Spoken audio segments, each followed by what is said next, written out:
Bonjour à tous nos fidèles auditeurs et téléspectateurs et bienvenue à une nouvelle édition captivante de votre émission Le Réma. L'émission qui vous apporte une dose de révélation pour votre vie chrétienne. Je suis Abel Kapwemaouna, votre hôte pour cette émission spéciale. Aujourd'hui, nous avons l'immense privilège de recevoir un invité de marque, un homme de foi et de puissance, le révérend pasteur Mamadou Karambiri. Notre émission d'aujourd'hui promet d'être extraordinaire car nous allons plonger profondément dans un sujet crucial. Pourquoi expérimenter la puissance du Saint-Esprit? Le révérend pasteur Mamadou Karambiri nous guidera à travers cette exploration spirituelle, nous montrant les raisons pour lesquelles chacun d'entre nous devrait chercher à vivre cette expérience transformatrice. Vous savez, chers auditeurs et téléspectateurs, lorsque le Saint-Esprit entre dans la vie d'une personne, quelque chose d'extraordinaire se produit. Des vies humaines ordinaires se métamorphosent en vie surnaturelle. Des individus autrefois impuissants se découvrent dotés d'une puissance incommensurable. C'est une expérience qui transcende les limites de la compréhension humaine et c'est ce que nous allons explorer aujourd'hui en compagnie du pasteur Mamadou Karambiri. Restez donc avec nous tout au long de cette émission captivante pour découvrir ensemble les secrets et les bénéfices de l'expérience du Saint-Esprit. Alors, sans plus attendre, plongeons-nous dans cette quête spirituelle. Pourquoi expérimenter la puissance du Saint-Esprit avec le pasteur Mamadou Karambiri? Tout de suite après le jingle, le Réma. Nous rendons grâce à Dieu notre Père. Nous le bénissons pour tous ses bienfaits et nous demandons à ce qu'il nous enseigne à aller de l'avant. Malgré leur sérieux, malgré toutes les qualités que Dieu leur avait données, chaque fois il leur manquait un élément. C'est la présence du Saint-Esprit. Mais dès que le Saint-Esprit est venu dans leur vie, on a vu ces vies humaines-là être transformées en vies surnaturelles. On a vu ces gens impuissants devenir puissants. C'est pourquoi nous allons voir aujourd'hui pourquoi, c'est notre titre, pourquoi expérimenter la puissance du Saint-Esprit. Vous devez vous poser la question, pourquoi parler du Saint-Esprit? Vous pouvez parler du Saint-Esprit. Pourquoi dois-je expérimenter la puissance du Saint-Esprit? Est-ce que c'est facultatif? Est-ce que je peux ne pas expérimenter la puissance du Saint-Esprit et être chrétien? Non. Là où il n'y a pas le Saint et la puissance du Saint-Esprit, c'est un christianisme naturel. Un simple christianisme naturel. Parce que sans le Saint-Esprit, ni Jésus, ni Moïse, ni David, ni Élisée, ni tous ces gens-là, personne n'a pu faire un ministère. Personne. Dans la Bible, il n'y a pas quelqu'un qui a pu faire un petit ministère sans l'expérience du Saint-Esprit. Alors, vous qui êtes là ce matin et vous qui nous suivez à la télé et ensuite sur les réseaux sociaux, je voudrais que vous preniez au sérieux. N'essayez pas d'aller, on va aller prier ici, on va aller prier là. J'ai dit encore, pourquoi dois-tu expérimenter la puissance du Saint-Esprit? Sans ça, mon ami, regarde ta faiblesse. Et quand le Saint-Esprit diminue sa puissance en toi, regarde comment tu es. Ce matin, on va prendre quelques éléments simplement pour que tu comprennes pourquoi j'insiste sur donc, ces sous-thèmes-là. Tout être humain sans l'Esprit de Dieu. C'est un être purement naturel, avec une puissance naturelle. C'est un homme charnel qui vit sans direction divine. Nous allons toujours prendre le modèle des modèles Jésus-Christ. Parce que c'est le modèle des modèles. Et pourquoi je le prends? Parce que c'est un être qui est venu du ciel. Et tout le monde savait que quiconque vient du ciel, que ce soit un ange, est puissant. Tout ce qui vient du ciel là est puissant. Même les démons qui ont été dégagés là, ils ont une certaine puissance. Alors, on va prendre pourquoi cet être qui est venu du ciel, qui est Dieu lui-même, et qui est devenu un être humain avec le nom Emmanuel, pour dire aux gens, chaque fois qu'on le présente, c'est Dieu lui-même comme ça, fait en chair, qui est devenu chair. Alors tout de suite, les gens disent, mais si c'est Dieu qui est devenu chair comme ça, là, on va aller vers lui. Il doit avoir la puissance. Il doit faire Jésus, c'est là. Et quand il partait, il n'y avait rien. Rien, absolument rien. Il ne peut pas ouvrir les yeux de quelqu'un. Il ne peut pas chasser un démon. C'est ça que vous devez comprendre. C'est qu'il faut que vous compreniez la parole de Dieu et non pas vous lever comme ça, le Saint-Esprit, on va parler en langue, on prophétise. Non, il ne faut pas aller dans des foufafous, des choses foufafous comme ça, là. Ça ne marche pas. Regardez-le. Je vais vous lire un passage où les gens ont commencé à parler pour ouvrir vos yeux. Et tant que vous n'avez pas expérimenté le Saint-Esprit, les gens ne diront pas ça de vous. Nous allons lire dans Matthieu 13, 54. Matthieu 13, 54. Regardons ce que la Bible dit dans ce passage-là. Il est écrit dans ce passage-là, mon frère, s'étant rendu dans sa patrie, Jésus enseignait dans la synagogue. Vous entendez? De sorte, il s'était rendu dans sa patrie parce qu'il était en tournée. Quand il a fini, il est retourné dans sa patrie. Pourquoi? Et il est rentré dans la synagogue. Pendant plus de 20 ans, il rentre dans cette même synagogue. Il est né à Bethléem. Après, il a fait son enfance à Nazareth.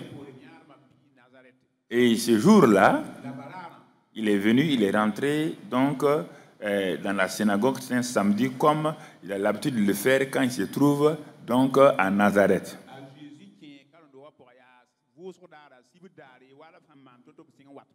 Il s'est mis à enseigner.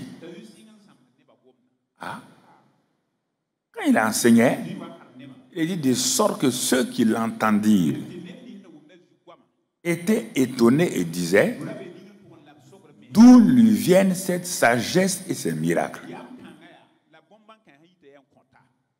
D'où lui viennent? Où est la source de ce qui était là?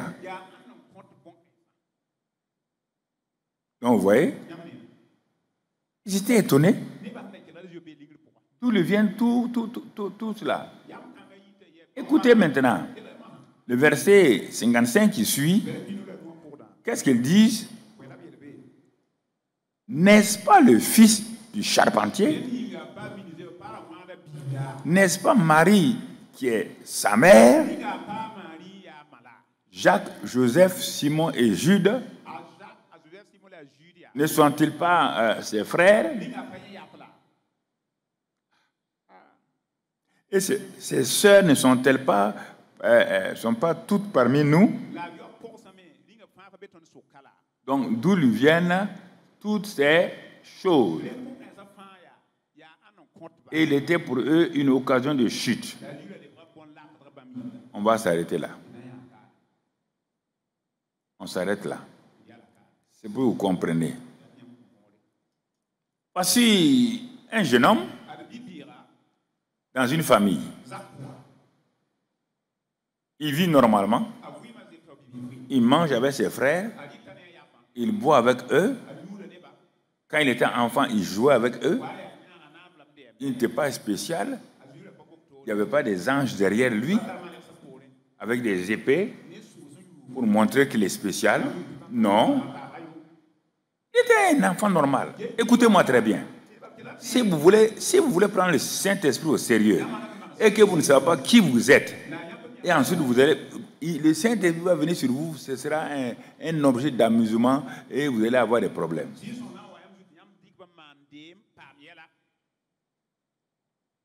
Il est venu pour un but sur la terre. Il ne s'est jamais amusé. Jamais amusé à guérir un malade.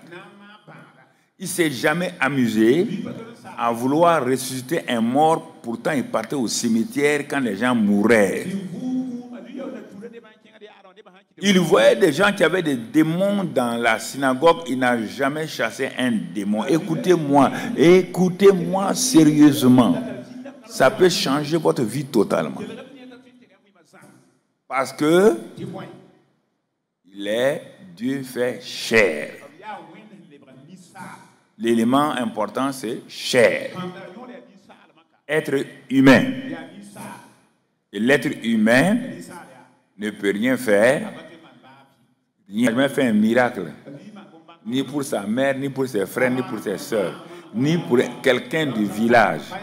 C'était un simple charpentier, un menuisier. C'est pour vous montrer la différence qu'il y aura tout à l'heure. Tant qu'il n'y a pas cette différence-là, vous blaguez avec le Saint-Esprit, vous voyez vous-même, vous vous trompez vous-même. Vous n'avez aucune puissance. Aucune.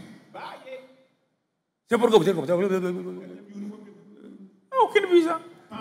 N'importe quel petit sorcier vous fait courir. Vous ne pouvez pas résister parce que vous n'avez pas expérimenté la puissance du Saint-Esprit. Jésus ne parlait pas du Saint-Esprit tant qu'il n'a pas reçu le Saint-Esprit. Il ne causait pas avec quelqu'un sur le Saint-Esprit. Il ne disait pas, mon père va faire. Il dit non, jamais. Pendant 30 ans, tu ne l'as jamais entendu dire ça. Parce qu'il est un être humain. Il partait adorer Dieu son Père. Oui. Il avait sa vie personnelle. Mais pas de ministère. Maintenant, ce jour-là, le jour que tu auras la puissance, les gens de ton quartier, de ta maison-là, le sauront. Ce ne sera pas blablabla. Bla, bla, bla. Je dis la vérité. Les jours que tu auras la puissance du Saint-Esprit sur toi là, dès que tu vas rentrer, ton mari vagabond là va savoir que quelque chose s'est passé en toi. Oh, quand on veut vous enseigner, asseyez-vous pour écouter. Moi, j'ai expérimenté la puissance du Saint-Esprit. C'est là jusqu'à présent en moi. Tu comprends? Quand j'ai rencontré les étudiants, ils pleuraient tout seuls. Dès qu'ils les rencontrent, ils commencent à pleurer. Ils disent, mais il y a quoi? Qu'est-ce que je t'ai fait? Je dis, non. Dès que tu es venu me parler, quelque chose m'a pénétré. Je dis, ah, ça c'est le Saint-Esprit. Tu comprends? Ce jour-là, il va à la synagogue. Comme tout le monde. Mais comme ils avaient un rouleau, si on lisait dans Luc, on allait trouver ça, l'autre aspect. Ils ont pris le rouleau là. Quelqu'un devait lire le rouleau. Ce jour-là, Jésus ayant été rempli du Saint-Esprit, il s'est approché, il a pris le rouleau. Il a ouvert le rouleau jusqu'à Ésaïe 61. Il a lu le passage qui a été reproduit dans Luc 4, 18. Il dit, l'Esprit du Seigneur est sur moi. Voici quand quelqu'un à la puissance du Saint-Esprit, il peut dire comme ça. Il affirme. Il donne une certitude, une assurance. As-tu cette expérience-là? Si tu l'as vécu, où l'as-tu vécu? À quel endroit tu l'as vécu? L'Esprit du Seigneur est sur moi parce qu'il m'a oint. À quel endroit tu as été oint? Dis-moi le jour où tu as été oint. Tu dis que tu as le Saint-Esprit. Tu dis que tu parles en langue. Je te pose la question. Là où le Saint-Esprit vient, la manifestation est claire, limpide. Et ceux qui sont autour de vous le savent. Tu as été oint quel jour? Le Saint-Esprit est venu sur toi quel jour? Je parle de la puissance.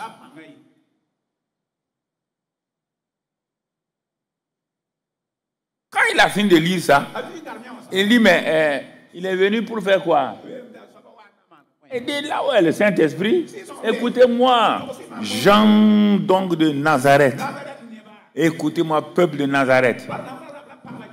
Quand le Saint-Esprit vient sur quelqu'un, il a été oint, la personne annonce la bonne nouvelle de Jésus. Ah oui, aucune peur. Il n'a plus peur. Là où il va, devant n'importe qui, il annonce la bonne nouvelle donc aux pauvres. C'est pas fini. Il m'a fait quoi? Envoyé. Il sait. Il m'a envoyé pour guérir ceux qui ont le cœur brisé. Il sait que quand il prend la parole devant ceux qui ont le cœur brisé, les cœurs seront restaurés. Pour proclamer aux captifs la délivrance et aux aveugles le recouvrement de la vue, pour renvoyer libres les opprimés, pour publier une année de grâce du Seigneur.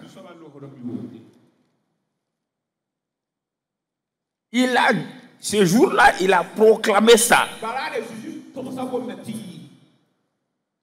Le Dieu qui est devenu homme là, et qui a vécu comme un homme normal pendant 30 ans.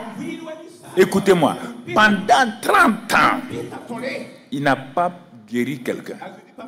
Il n'a pas guéri le cœur brisé de quelqu'un. Il n'a chassé aucun démon. Pendant 30 ans, il a montré qu'il est un être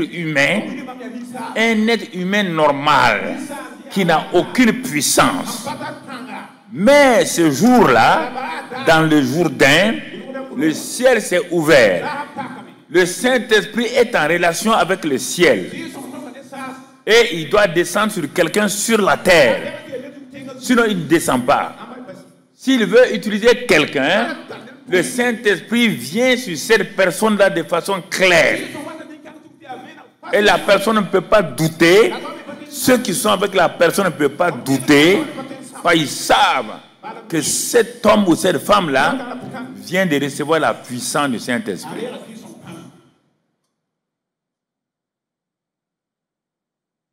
C'est pourquoi dans Matthieu 13, là, ils ont dit, mais c'est pas Jésus de Nazareth, là. C'est pas le fils de Joseph, le charpentier, là. Les gens ont dit oui. Il n'est pas comme nous. Il ne jouait pas avec nous. Les gens ont dit oui. Comment se fait-il? D'où viennent ces miracles? D'où viennent ces prodiges-là? Les gens se posent la question. Les gens se posent la question. D'où viennent ça? D'où viennent ça? D'où viennent ça? Il n'a fait aucune publicité. Il a simplement dit, si vous voulez comprendre ce qui m'arrive, écoutez ce que je vous lis. L'Esprit du Seigneur est sur moi. Parce qu'il m'a oint. Voilà. L'Esprit du Seigneur est sur moi. Il m'a revêtu de sa puissance qu'on appelle l'onction. Et quand cette onction est là, voici les différentes expériences. Ce n'est pas pour avoir des diplômes ou bien pour avoir un mari. Il n'y a pas ça ici. C'est parce que vous demandez des choses qui ne vont pas que la puissance là s'en va. La puissance a été donnée pour des buts bien précis. Vous demandez autre chose. C'est pourquoi le Saint-Esprit est triste. Il s'en va, il s'éloigne. Donne-moi d'être député, donne-moi d'être ceci. Le Saint-Esprit n'est pas venu pour ça. Jésus, le premier humain à recevoir le Saint-Esprit dans la génération, là, dans la nouvelle alliance, là, te dit pourquoi le Saint-Esprit est venu.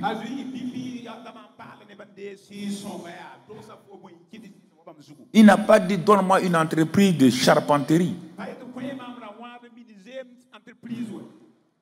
Mon père adoptif, Joseph Charpentier, moi je vais devenir maintenant, je vais avoir une grande entreprise de charpenterie, des choses comme ça. Je veux être ceci ou cela. Non! En tant qu'être humain, il sait que nous sommes venus sur la terre, pas pour être charpentier, pas pour être commerçant, pas pour être ceci ou cela. Nous sommes sur la terre, que vous voulez ou pas. Et si vous ne le faites pas, vous allez en enfer. Nous sommes sur la terre pour accomplir ce que Jésus a dit. Si vous ne le faites pas, c'est l'enfer. Vous êtes prévenus. L'enfer. Que vous soyez un simple homme ou pas. On n'est pas là sur la terre pour chanter. On n'est pas sur la terre pour... non. Pour ça seulement. Pas pour faire un ministère de quoi social ici. Pas pour faire, mon frère, un ministère de ça. On est sur la terre pour ça là. Si tu ne fais pas ça, tu ne verras pas le Seigneur. Parce qu'il ne peut pas te demander de lui faire ton compte rendu. Ce qu'il a dit de faire. Tu n'as rien fait. Tu vas te rendre compte à quoi? Pourquoi il va rencontrer quelqu'un qui n'a pas obéi à sa parole? Il va te rencontrer pourquoi? Il va te rencontrer pourquoi?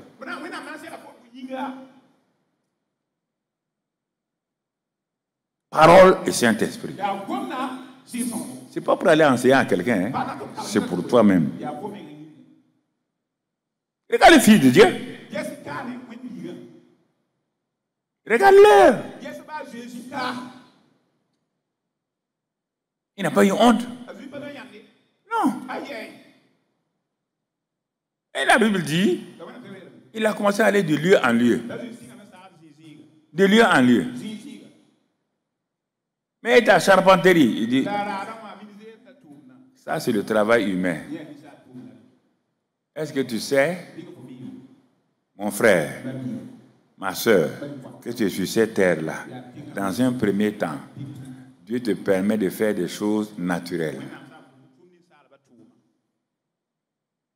Tu peux être avocat. Dieu dit, il n'y a pas de problème. Mais tu n'es pas venu sur la terre pour être avocat. Dans mon livre, il n'y a pas d'avocat. Dans mon livre, il n'y a pas de professeur. Dans mon livre, il n'y a pas, c'est pas moi, de commerçant. Tu crois que toi, tu es né, moi, je t'ai fait naître, moi, Dieu, pour que tu sois PDG. Ça veut dire quoi au ciel? Les anges disent, ça ne veut rien dire. Tu crois que moi, je t'ai appelé pour être président de la République? Ça veut dire quoi, président? Quand tu es né, tu es déjà roi et sacrificateur. Tu laisses ça, tu veux devenir président de la République. D'accord, tu es président. Et après? Tu crois que moi, je t'ai fait naître? Écoutez-moi, le grand Dieu là a fait venir son fils comme un simple homme. Pendant 30 ans, il a pris le travail le plus bas de l'époque charpentier. Il aurait pu être sacrificateur, il aurait pu être prophète, il aurait pu demander tout ça. Il a laissé tout ça pour être charpentier, le plus bas de l'échelle, pour attendre ce que le ciel a prévu. Est-ce que ce que le ciel a prévu pour toi, est-ce que tu l'attends? Je te pose la question ce matin. Est-ce que tu vas mourir sans avoir accompli ce que le ciel a décidé de faire pour toi? Tu as un cahier, le cahier des œuvres, où toutes tes œuvres sont écrites. Donc tu vas aller au ciel. Ton cahier est vierge. Il n'y a rien d'écrit là-dedans. On dit, tu as fait quoi sur la terre? J'étais PDG. j'étais professeur, j'étais ceci ou cela. Dieu dit non, on ne connaît pas ça ici. Les gens disent on ne connaît pas ça ici. Allez, prends la route là-bas. Est-ce que vous pouvez m'écouter ce matin? Est-ce que vous allez vous secouer cette fois-ci? Certains disent, le pasteur se fâche. Je ne suis pas fâché, je suis passionné. Je suis passionné. Comment tu peux être sur la terre, croire que Dieu t'a fait naître? Dieu m'a fait naître. Et il va me donner une entrée. Non.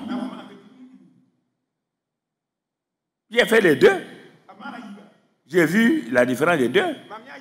J'ai travaillé pour le gouvernement, 14 ans. Mais en même temps, ces 14 ans-là, je travaille pour Dieu. Je travaille pour Dieu. Quand le temps du choix est arrivé, il fallait choisir. Dieu m'a dit, tu es venu sur la terre. Tu te rappelles ce que tu as dit quand j'étais rempli du Saint-Esprit? Tu m'as dit de te laisser venir, tu vas travailler. Comme à l'époque, le gouvernement donnait des bourses, tu vas payer parce qu'il fallait 15 ans pour pouvoir être libéré. Quand les 15 ans sont presque arrivés, Dieu m'a rappelé que maintenant, ce pourquoi il m'a créé là, c'est ça là. En ce temps, le gouvernement aussi venait pour me proposer de nouvelles choses. Dieu m'a dit, tu choisis. Tu peux aller avec eux, tu seras élevé. Mais le jour que tu seras à la retraite, ne viens pas me voir pour prier pour que je te donne quelque chose à faire. Ça sera trop tard. Moi, je ne prends pas les restes.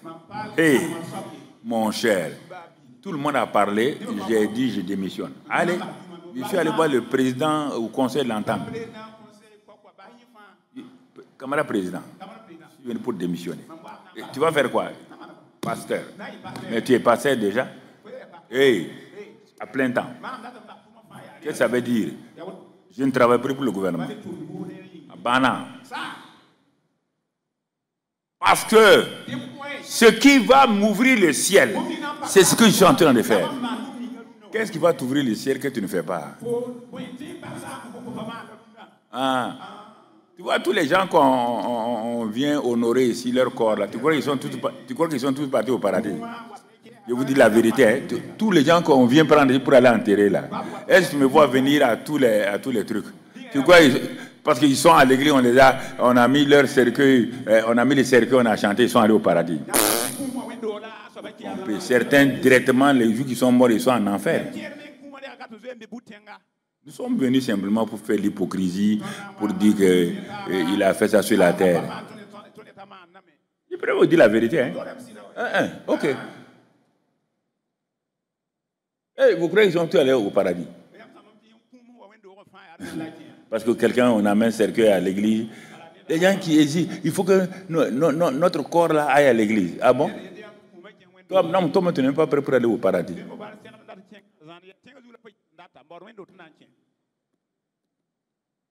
Il faut que nous commençons à être sérieux.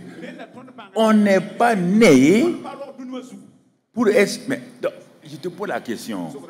Si Dieu serait injuste alors, tous ces pauvres-là, qui n'ont pas de travail là, toi, parce que toi, tu es directeur, toi, tu as de l'argent, tous ces pauvres-là.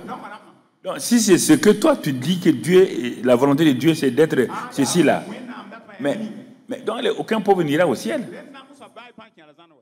Aucun pauvre. Pourquoi vous vous leurrez comme ça? Pourquoi vous trompez comme ça? Pourquoi même? Tu n'es pas intelligent?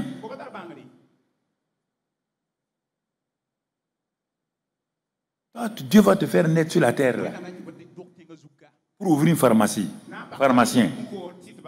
Dieu t'a fait venir sur la terre pour être pharmacien. Et tu vas être pharmacien jusqu'à ta mort. Et toi, tu veux voir Dieu, pharmacien. Qui t'a dit que les pharmaciens, les docteurs vont voir Dieu? Qui t'a dit ça? Qui vous a dit ça?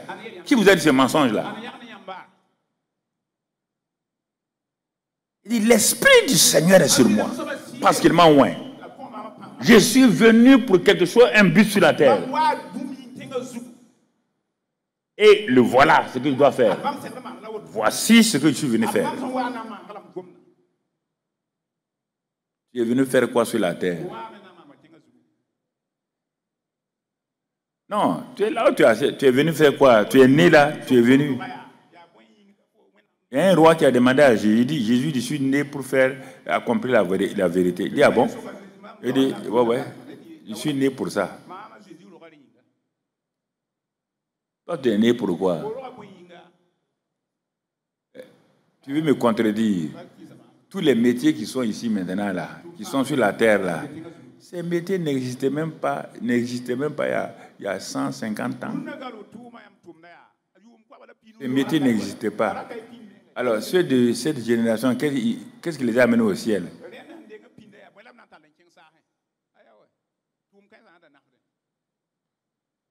Mais oui. Et les premiers chrétiens, qu'est-ce qui les a amenés au ciel? Quel était leur travail? Regarde la Bible. Regarde ce qu'ils faisaient. Ils allaient de lieu en lieu. Dieu travaillait avec eux, hommes et femmes.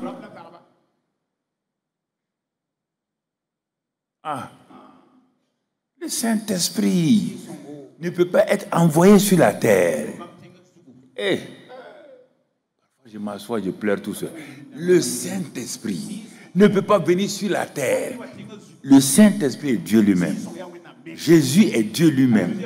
Jésus lui-même ne peut pas venir sur la terre, donner sa vie pour que produire simplement des professeurs, des pharmaciens, des docteurs, des agriculteurs. Et ils vont vivre comme ils veulent, aller au paradis parce qu'ils viennent à l'église donner les dîmes et les offrandes. Et ensuite, quand il s'en va, il envoie le glorieux Saint-Esprit qui est Dieu lui-même. Va aider mon peuple là avec tes anges. Je mets mes anges à la disposition. Les anges vont les aider à faire leur service. Et toi, le glorieux Saint-Esprit, moi j'ai fini ma part. On a partagé le travail comme ça. Le Père, le Fils et le Saint-Esprit. Maintenant, Saint-Esprit, c'est ton tour. Veille sur eux, afin qu'ils accomplissent ce que Dieu leur a désigné. Toute la divinité, la plénitude de la divinité. Va s'asseoir. Le grand Dieu, Père, Fils et Saint-Esprit, va s'asseoir au ciel, décider que toi, il va t'envoyer sur la terre pour être pharmacien, pour être docteur, pour être économiste. Le grand Dieu, le conseil divin, le Père, le Fils, le Saint-Esprit vont s'asseoir. Ton dossier arrive. Il dit envoyer le dossier d'un tel. On va l'envoyer sur la terre. Parce que tu as un esprit d'abord. Tu n'es pas sur la terre. Tu as un esprit. Et il va t'envoyer à ton père et ta mère maintenant. Comme Jésus, tu vas avoir une chair. Pour avoir une chair, il faut un être humain. Mais ton tour n'est pas venu. Ton père et ta mère ne sont pas ceux qui sont, c'est Dieu lui-même. Comme Jésus est passé par Marie, le sein de Marie, tu es passé par le sein de ta mère. Mais ils ne sont pas choses. Ce n'est pas Marie qui est le créateur de Jésus, non. Oui. Le Père, tu as prévu tu as prévu que cet enfant-là, regardez, tout le truc de Jean-Baptiste était déjà dans le régime de Dieu. Tout ce que Jean-Baptiste devait faire. Mais, vous ne comprenez pas la parole. Vous n'avez pas la révélation de la parole. Dieu n'a pas inventé une histoire sur Jean-Baptiste. Non, mon ami. Quand il a envoyé l'ange, tout était déjà préparé. L'ange n'a fait que dire ce que Dieu avait prévu. Le nom, c'est qu'il doit faire tout. Même chose pour toi. Au ciel, là, tout est dit. Là. Toi, tu es venu sur terre. Dieu t'a permis d'être simplement un restaurateur. Mais chaque fois, il vient te parler. Soit il te donne des rêves. Il te donne des choses pour te montrer que tu n'es pas venu sur la terre pour être restaurateur. J'ai permis que tu sois restaurateur pour aider tes enfants, pour aller à l'école peut-être. Mais n'oublie pas. Mais toi, tu laisses ça. Et tu laisses ça jusqu'à ce que tu meurs. Je te pose la question. Tu dois retourner au ciel. Le ciel a décidé ce que tu dois faire. Toi, tu es venu sur terre. Tu n'as pas fait ce que le ciel a dit. Toi, tu dois retourner au ciel. Jésus a dit, de même que j'ai quitté le sein de mon Père, je retourne dans le sein de mon Père. Il va aller faire quoi là-bas? S'il n'a pas fait ce que le Père a dit, il va aller faire quoi là-bas? Est-ce qu'il va aller rendre compte au Père que lui, il était restaurateur? Non. Est-ce que tu vas aller rendre compte au Père que toi, tu étais, c'est pas moi, agriculteur, que tu as eu des fermes et que tu as fait? Est-ce que le Père a besoin de ça? Est-ce que tu ne vas pas te réveiller? Est-ce que vous n'allez pas vous sortir de votre mensonge, de votre séduction, pour vous faire croire que Dieu m'a béni? Dieu te bénit avec quoi? De l'argent. Est-ce que l'argent bénit quelqu'un? Il te dit que l'amour de l'argent, c'est la source de tous les maux. C'est la première source de tous les maux. Mon ami, mon frère. Et c'est ça. Ton cahier, le livre des œuvres. Tu vas arriver avec un livre des œuvres blanc. Il n'y a rien de ce que Dieu a dit. Tu n'as pas dit dans Matthieu. Il dit, je ne te connais pas. Éloigne-toi de moi. Mais pourtant, quand j'étais restaurateur là, j'ai quand même guéri les malades. Il dit, hey, mon ami, ton livre est blanc. On ne peut rien dire. Arrière. Parce que le Saint-Esprit est venu. Tu l'as méprisé. Le Saint-Esprit est venu pour t'aider. Pour te guider. Tu as refusé. Tu as refusé.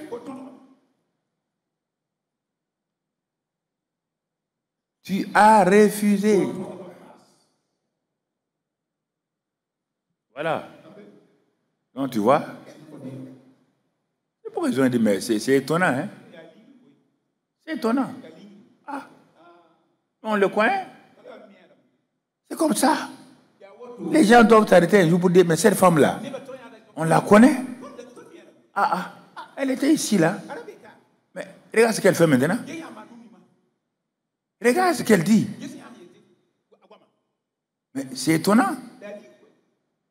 Et c'est ça qui fait les foules le suivaient. Les gens le suivaient. Pour savoir d'où vient son secret.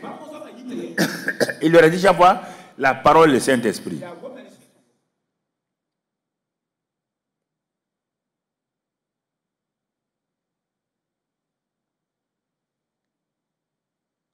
Donc tu vois mon frère, c'est pourquoi il a dit, avant de partir, il a dit à ses disciples, vous recevrez une puissance. Lorsque le Saint-Esprit viendra, et vous serez mes témoins. Voici les dernières paroles de notre Maître. Vous recevrez une puissance lorsque le Saint-Esprit viendra sur vous, et vous serez mes témoins. Est-ce que cette parole-là, tu l'as valorisée? L'as-tu valorisée? Ça, c'est le cas de quelqu'un qui était parfait, juste et tout, mais qui était un être humain. Regardons un autre cas, un deuxième cas qui est opposé, mais on va voir ce que le Saint-Esprit a fait dans la vie de cette personne. Lisons dans Acte 8 d'abord, dans Acte 8, verset 1. On nous présente cet homme-là en pleine action. Saul avait approuvé le meurtre d'Étienne.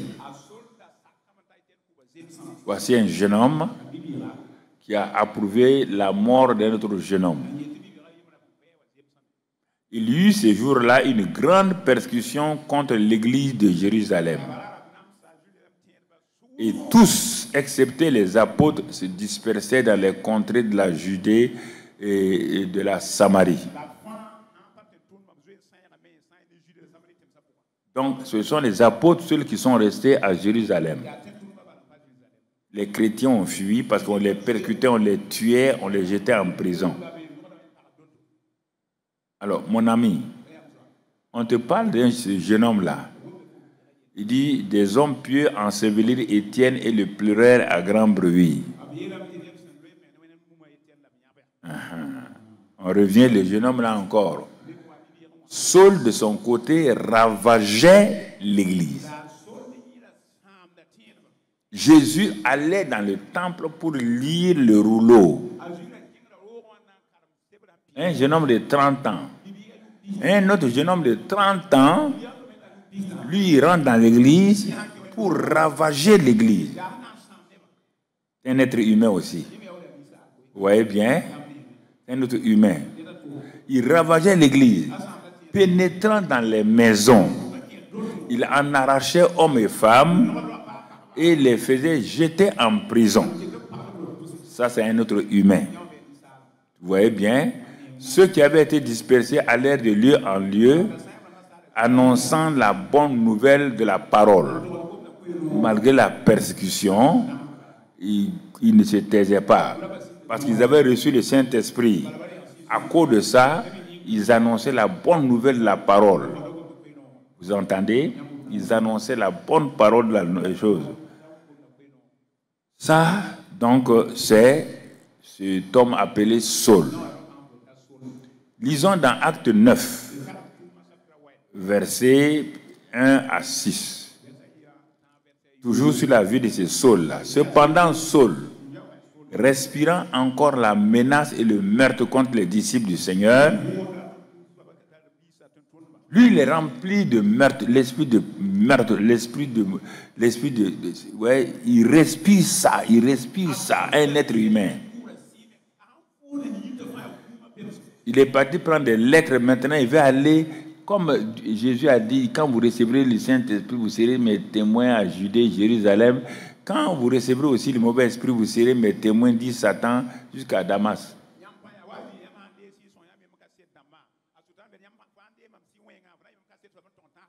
Il y a deux groupes d'humains. Ceux qui vont être touchés, ceux qui savent qu'ils ont une destinée sur la terre, mais ceux qui sont méchants comme les Sauls là, eux aussi pensent qu'ils ont un ministère de détruire les chrétiens. Alors, sur la route de Damas, quelqu'un va se présenter à lui. C'est Jésus qui a vécu comme un simple homme sur la terre, qui a été rempli du Saint-Esprit, qui a sauvé les hommes en donnant sa vie, va venir vers ce Saul de Tarse, dans une glorieuse lumière. Saul de Tarse est terrassé, tout, on peut lire bon, la suite dans 9 là, donc il est terrassé. Et la voix, il y a une voix qui lui parle, Saul, Saul, pourquoi me persécutes-tu? Alors il dit, mais qui es-tu? Qui es-tu? Je suis Jésus que tu persécutes. Ah, il te serait dur de regimber contre les aiguillons. Ah, Jésus lui dit, si c'est ça, il dit, que dois-je faire? Dit Paul. Ah, que dois-je faire? Dit, lève-toi, entre dans la ville et on te dira ce qu'il faut faire. Donc, vous voyez un méchant. Lui, il est méchant. Mais regardons, quand il rentre dans la ville, là, il y avait un disciple de Jésus appelé Ananias. C'était un homme sérieux dans la ville de Damas. Alors, comme Saul était en train de crier à Dieu vraiment de la compassion, parce qu'il était ignorant, et c'est pourquoi il persécutait les chrétiens.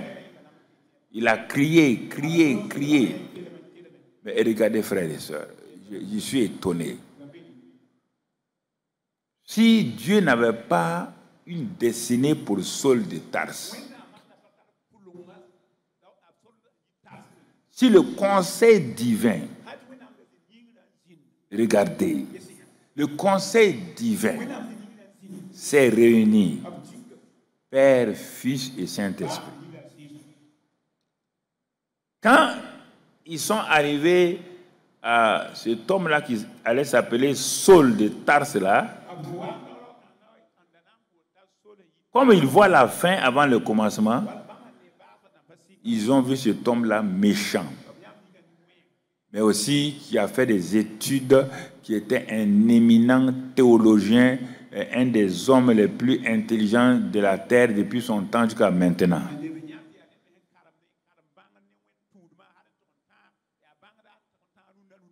Et il y a peu de théologiens comme Paul jusqu'à ce jour-là. Donc, lui-même, il est devenu un docteur, pharisien. Il a été avec les grands théologiens de l'époque. Voici ce qu'il est venu pour faire naturellement. Ça ressemble à la volonté de Dieu, mais ce n'est pas la volonté de Dieu. Il est venu pour enseigner ces choses-là. Et quand Jésus a apparu sur la scène et que les sacrificateurs n'ont pas reconnu Jésus, c'est Saul de Tarse a pris la décision d'être vraiment quelqu'un qui va mettre de l'ordre parmi ces chrétiens. Donc, il a commencé par Étienne. Quand Étienne et Philippe ont reçu le Saint-Esprit dans Acte 6, vous voyez bien, ça c'était deux jeunes, leur histoire va venir plus tard. Deux jeunes qui œuvraient comme diacres. Ils n'ont pas la plénitude du Saint-Esprit.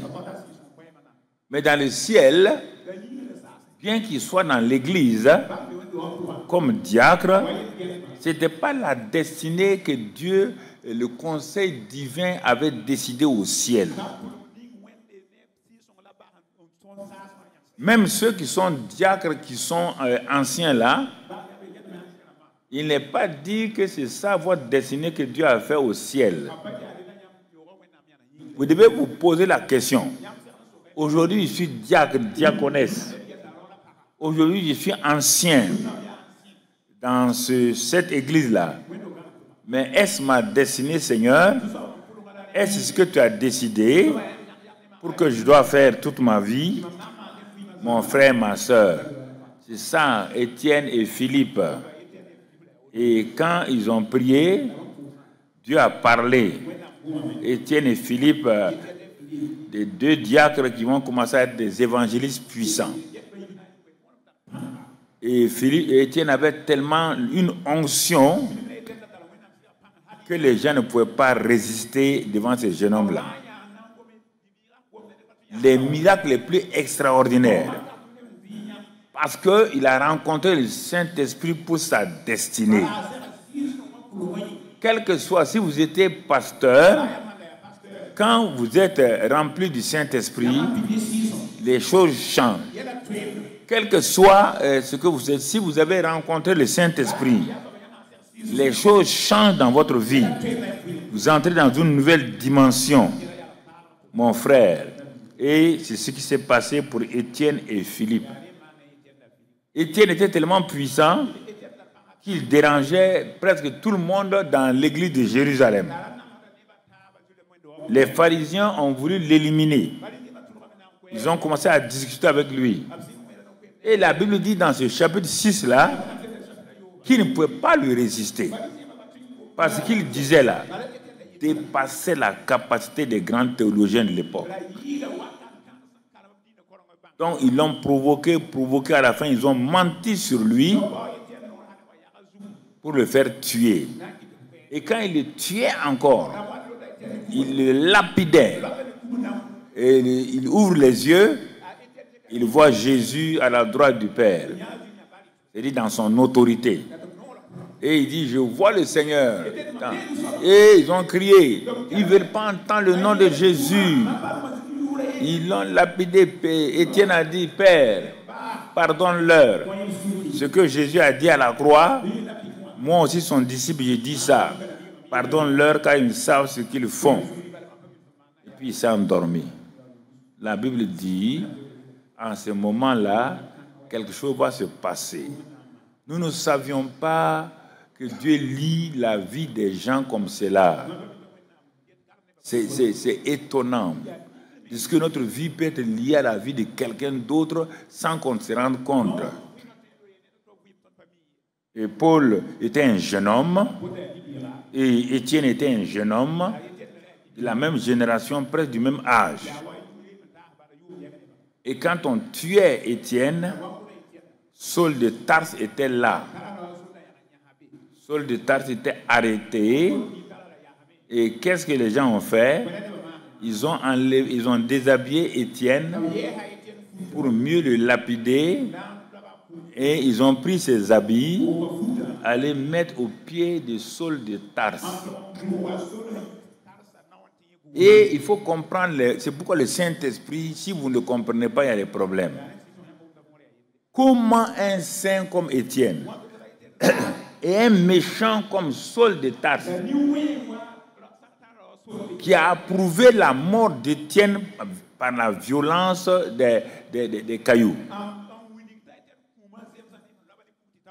Qu'est-ce que les habits d'Étienne font aux pieds de Paul?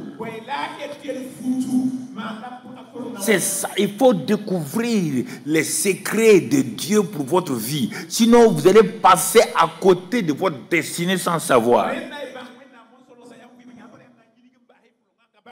Sans cet événement-là, Saul de Tarse ne serait pas le grand Paul que nous connaissons aujourd'hui. Et quand on a tué donc Étienne, les habits étaient là, et vous voyez tout de suite là, les choses se sont débloquées. C'est en ce moment que Saul de Tarse a commencé à partir. Il y a un feu en lui, mais il ne savait pas que ce nouveau feu-là ne venait pas de Satan. Dieu le conduisait dans le lieu de sa destinée. Quand Dieu vous conduit dans votre lieu de destinée, parfois ça peut être un temps d'épreuve, parfois un temps de souffrance. Parce que Satan ne veut pas que vous entrez dans votre épreuve, dans votre temps de destinée. Donc il le pousse encore à tuer les chrétiens, à les jeter en prison. Satan intensifie ses actions sur Saul de Tarse. Il lui dit maintenant il faut aller à Damas. Donc il veut l'avancer. Mais le conseil divin qui s'est réuni pour la vie de Saul de Tarse, le père dit, mon fils, c'est pour lui que tu es mort aussi, non? Le fils dit oui. C'est pour cet homme-là que tu es mort aussi. Il dit oui. L'homme qui tue tes disciples là, tu es mort pour lui aussi? Le fils dit oui. L'homme qui emprisonne, qui tue les enfants là,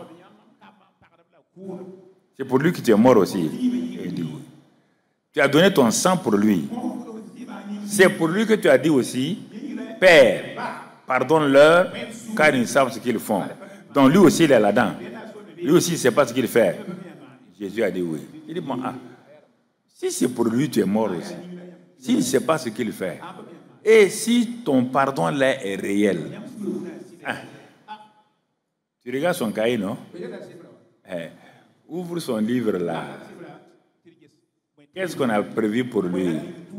On a prévu que quand il naîtra sur la terre, là où il sera, sûrement, il va être théologien. C'est lui qui va choisir ça. Mais il va prendre le mauvais chemin. Satan va le rencontrer pour l'induire en erreur. Parce que Satan a vu, à travers ce que nous avons dit, que cet enfant-là sera un excellent disciple de mon fils. Donc il s'est précipité, comme il fait la plupart de vos vies, il vient vous proposer des choses. Il vous propose des choses. Ah oui. Et vous dites à tout le monde, Dieu m'a béni. Ah oui, Dieu m'a béni, hein? Dieu m'a donné ça. Dieu m'a donné ça. C'est ça que Paul croyait. Il ne peut pas tuer quelqu'un sans croire que c'est Dieu sans croire que les chrétiens c'est la fausse religion et que le judaïsme c'est la vraie religion. Mais si vous regardez, Saul n'a pas tort. C'est ça que vous ne comprenez pas. Il n'a pas tort. Pourquoi? Tout le monde sait que la religion la première, celle qui est bien connue, c'est le judaïsme.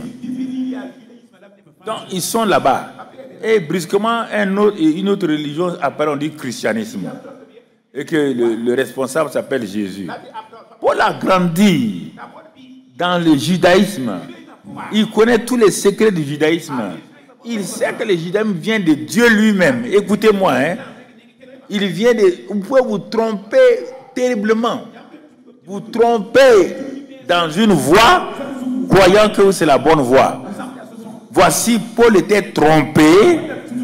Et c'est pourquoi ce que j'ai dit tout de suite entre le Père et le Fils là, son cas va être réglé de la bonne manière. Mon frère, ma soeur. Comme c'est un gars au cœur dur, un gars qui est convaincu dans les choses, on ne peut pas l'arrêter. C'est un homme qui n'a pas peur. Tu as entendu dans ses récits, non? On l'a lapidé 4 fois pour mort. 4 fois. On l'a lapidé comme Étienne. Et son cadavre était là. Les chrétiens sont venus tirer son cadavre, l'amener dans la ville. Il est ressuscité. On a dit que s'il va à Jérusalem, on va le lier. Un vrai prophète a pris des ceintures. Si tu vas à Jérusalem, on va te lier. On va te déchiqueter. Il a dit à Agabus, laisse tomber, petit, assois-toi. Moi, je m'appelle à Jérusalem. Il est parti à Jérusalem. Ils ont essayé de le tuer, ils n'ont pas pu. Paul était un dur des durs. Donc, mon frère, ma soeur, c'est dans ce sens-là qu'il a fallu que le père dise au fils, toi-même, tu dois descendre. Le gars là, tu dois descendre. Il est tellement convaincu. Si, selon ce qu'on a dit là, si on arrive à enlever le manteau de Satan sur lui, qu'il a trompé là, si tu arrives à le gagner, tu as vu son œuvre là, et ce sera un de tes grands disciples. Hein. Le fils a dit, oui, papa, c'est vrai, je vais descendre. C'est pourquoi il est descendu sur la route de Damas. Paul n'était pas un païen. Il était convaincu que le judaïsme, c'était la vraie religion de Dieu. Et pour lui, il défend le judaïsme. Mais il ne sait pas que Dieu a mis fin à l'Ancien Testament pour commencer le Nouveau Testament avec le nom de Jésus. Mais regarde maintenant, quand Ananias a posé les mains sur lui, l'homme est tellement le Saint-Esprit. Il avait un esprit que Satan l'avait trompé pour donner. Mais dès qu'Ananias est parti pour imposer les mains sur ce jeune homme-là, lis dans Acte 9, tu verras là-bas, dès qu'il a mis les mains sur lui, il s'est levé sur place. Il n'est pas allé loin. Hein? Il s'est levé, rentré dans la même ville où il avait dit aux gens que les chrétiens sont mauvais là. Où il avait dit aux gens que lui il est venu mettre les chrétiens en prison. Dans la même ville, au même endroit, à la même heure là, il s'est levé. Il a prêché que Jésus-Christ est le Sauveur et le Seigneur. Toute la ville de Damas est étonnée. Et la puissance de Dieu a commencé à se manifester. Là où est le Saint-Esprit, la peur s'en va, la haine s'en va. Le Saint-Esprit a enlevé la haine et il a mis l'amour. C'est pourquoi Paul est le prédicateur qui nous a affecté le plus. Il dit, mais moi j'étais méchant. Là où est le Saint-Esprit, vous ne le connaissez pas. Là où est le Saint-Esprit, regardez ce qu'il fait. Moi, rempli de haine, il est venu déverser en moi l'amour de Dieu. C'est lui qui a prêché au Romains 5.5. C'est Paul qui a prêché ça. Ça veut dire qu'il a expérimenté ça. Quand le Saint-Esprit est venu, en moi, il a répandu l'amour de Dieu. Je ne peux plus tuer quelqu'un. C'est pas fini. Quand le Saint-Esprit est venu, qu'est-ce qu'il a fait? Qu'est-ce qu'il a fait? Il m'a rempli de grâce et d'amour. Quand le Saint-Esprit est venu, qu'est-ce qu'il a fait? Il a changé mon caractère. Et il t'a donné quel caractère? Va lire dans ce que j'ai dit aux Galates. Galates 5, 22. Le Saint-Esprit a des fruits. Pierre ne connaît pas ça. Les autres ne connaissent pas ça. Écoutez-moi, quand le Saint-Esprit est venu, non seulement il a manifesté l'amour, mais il a repris l'amour comme un arbre. Et il a mis en moi, voilà ce qu'il a mis en moi. L'amour, la joie, la paix, la patience, la bonté, la bénignité, la fidélité. Il dit, vous voyez ce que le Saint-Esprit a fait, etc., etc. Il dit, quand le Saint-Esprit vient, il ne donne pas la puissance seulement. Regardez aussi les œuvres que j'ai faites. Regardez comment j'ai posé les mains à Éphèse. Regardez comment les gens amenaient des chiffons des pagnes, des habits de leurs enfants, mettaient sur mon corps. Quand ils partaient, les démons étaient chassés, les malades étaient guéris. C'est ça la puissance du Saint-Esprit. Regardez, regardez, regardez tout ce que je fais. Les morts ressuscitent. Regardez comment j'ai sauvé des bateaux entiers. Regardez, regardez, regardez. Paul est le démonstrateur de la puissance du Saint-Esprit dans les hommes méchants que nous sommes. Dieu n'a pas arrêté parce que Paul était méchant de façon ignorante. Mais c'était un homme dont le cœur était entier à Dieu. Et le Saint-Esprit cherche dans ces temps de la fin, pas des hommes qui veulent des choses pour eux-mêmes, pas des femmes qui veulent chercher des choses pour elles-mêmes. Non, le Saint-Esprit cherche actuellement des jeunes gens dont le cœur sera attaché à Dieu comme les Paul, les Étienne, comme les David. C'est pourquoi ce mois-là, nous allons parler de l'expérience du Saint-Esprit dans la vie, puisque après ça, tout de suite, on attaque octobre avec les conquérants vainqueurs, où ce sera un séminaire pratique sur le Saint-Esprit. Donc, il fallait qu'on débroussaille d'abord au mois de septembre, là, pour montrer comment, qui est le Saint-Esprit et tout. Sinon, on va tomber dans les mêmes erreurs encore. Venir ici, commencer à dire, bon, Dieu m'a dit ça, Dieu a ouvert mes yeux, j'ai vu des margouillards bleus. Donc, la conférence des conquérants, c'est pas ça. Hein? Si tu vois margouillard bleu, je vais te mettre au dehors, te déshabiller, tu vas devenir un chaton rouge. On va finir avec ces bêtises-là.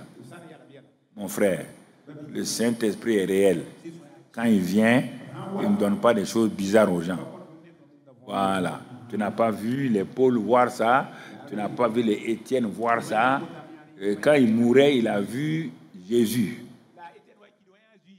Voilà. Quand on a frappé Paul, chaque fois, il voyait la gloire de Dieu. Donc, mon frère, ma soeur, laissez tomber les animaux tranquilles. Tous les jours, c'est vous qui pouvez les animaux. Si ce n'est pas les vaches, c'est les antilopes, c'est l'hyène, bon, donc voilà, les buffles et autres là. Qu'est-ce que les animaux vous ont fait pour rêver d'eux? Vous ne pouvez pas rêver de Jésus. Tout le temps, c'est des animaux. Oui. Vous pouvez rêver de Jésus. C'est lui votre maître. Rêvez-lui de lui. Rêvez du paradis. Rêvez de comment Dieu agit. Quand vous levez seulement, j'ai vu une vache. Quand vous levez seulement, j'ai vu ceci ou cela. Non, il faut arrêter ça. La vache là-bas te manger un jour. Voilà, donc, on ne va pas aller loin. Je vais m'arrêter là. Tout juste, je vais donner des petites choses pour que vous puissiez digérer. Ce que j'ai donné ce matin-là, même un enfant de CM2 peut digérer ça correctement. C'est pour que tu ailles toi-même t'asseoir et voir. Parce que on va lire un texte pour terminer, Ésaïe 11, verset 1. Tu m'envoies ça sur l'écran, Ésaïe 11, verset 1. Et quand on va développer sur le Saint-Esprit, on a vu que Paul a vu beaucoup de choses, mais ici, Ésaïe aussi, c'est lui qui nous a montré comment Jésus aura le Saint-Esprit dans Ésaïe 61. Dans Ésaïe 11 ici, on nous montre quand le Saint-Esprit vient, voilà ce qu'il va faire pour que les relations soient bien, que les sociétés, les églises, tout ça, c'est... regardez bien, c'est le même Saint-Esprit. Il a des fruits, il a la puissance, il a tout. Ici, là, regardez bien. L'Esprit de l'Éternel reposera sur lui. On parle de Jésus. L'Esprit de l'Éternel, c'est le Saint-Esprit. Et quand il vient, regarde quelque part. Ça, c'est dans ta famille. dans ta vie personnelle, dans ton travail humain même. Dieu t'aide avec ça, dans l'église, dans tout. Le travail naturel que Dieu te donne là, ce n'est pas mauvais. Mais le problème, c'est que tu as pris ça mettre avant le travail de Dieu. C'est ça qui fait votre problème. C'est quand vous avez des problèmes maintenant, vous demandez à Dieu de vous aider. Mais Dieu dit, mon enfant, depuis que je te regarde là, tu ne fais rien pour moi. Tout le temps, tu es en train de dire de t'aider ici. S'il te manque l'argent, papa, donne-moi l'argent, tant. Donc, tout le temps, tu es en train de me demander. D'accord. Et tu m'as demandé un jour, pourquoi je suis sur la terre? Tu crois que tu es sur la terre pour ce que tu es en train de faire là? Puisque même le monde te met à la retraite. Regardez comment. Vous ne pouvez pas me contredire. Le monde même vous met à la retraite à 60 ans. Certains 55 ans. Le monde dit on n'a plus besoin de toi. Tu es inutile. Tu es impuissant. Oh, faut partir. Le monde même te ridiculise. Faut partir. Bon, on va te donner un peu d'argent tous les 3 mois pour que tu ne meurs pas de faim. Il faut partir. Faut partir. Et c'est à ça que vous vous attachez. À l'argent du monde là. On appelle les retraites là. Yeah. Comment ça va suffire? Ça ne va pas suffire. Tu comprends? Mais ici, l'esprit de sagesse. Tu n'es pas besoin d'être à la retraite. Tu as l'esprit de sagesse, d'intelligence, conseil et force. Esprit de quoi? De connaissance et de crainte de l'Éternel. Ça, c'est le Saint-Esprit. Regarde. C'est pas Dieu m'a dit vache noire. Regarde ce qu'il fait. Regarde-le. Les 7 aspects de l'esprit, c'est dans l'Apocalypse. Ce grand privilège Dieu veut te donner. Et tu entends, on a vu des margouillas. Tu veux qu'on fasse quoi des margouillas? Tu veux qu'on fasse quoi des margouillas? Mon frère. Pourquoi expérimenter la puissance du Saint-Esprit? Ça, c'est le début de la série comme ça. Mais le dernier élément là, ça te sert pour tout. Tu comprends? Si l'État te confie un travail, de prendre l'entreprise pour aller de l'avant, l'État vient d'honorer un enfant de Dieu. Ça, il faut que vous compreniez. Dès qu'on vous donne un travail, c'est-à-dire que l'État dit qu'il te reconnaît comme un enfant de Dieu à qui a telle chose, on te confie le travail.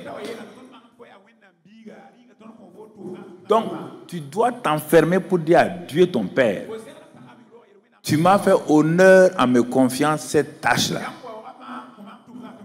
Et afin que je puisse montrer, tu as fait comme ça avec Samuel, tu as fait comme ça avec Joseph, tu as fait comme ça avec les David.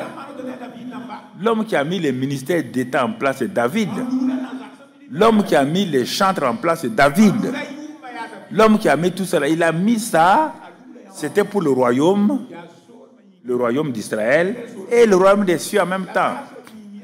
Donc, quand Dieu, ce que je vais vous dire là, quand Dieu vous fait grâce pendant votre temps de travail sur cette terre-là, avant que vous preniez la retraite là, vous devez être un champion dans ça. Quand vous quittez votre travail, les gens doivent dire, quand cet homme ou cette femme était dans tel poste-là, on a vu la sagesse des chrétiens. On a vu l'intelligence des chrétiens. On a vu vraiment comment leur Dieu est fort. Quand il y avait des difficultés, il disparaît. Mais quand il revient, il vient avec des solutions. C'est ça que Dieu fait avec vous. Ce n'est pas pour vous donner un travail, pour vous donner un travail. Non. Dieu veut que vous montrez aux gens que vous êtes ses enfants et que vous avez la sagesse, l'intelligence. Ne prenez pas ça, allez vous enrichir, vous asseoir et vous gâtez le nom de Dieu. Et vous gâtez le nom de Dieu.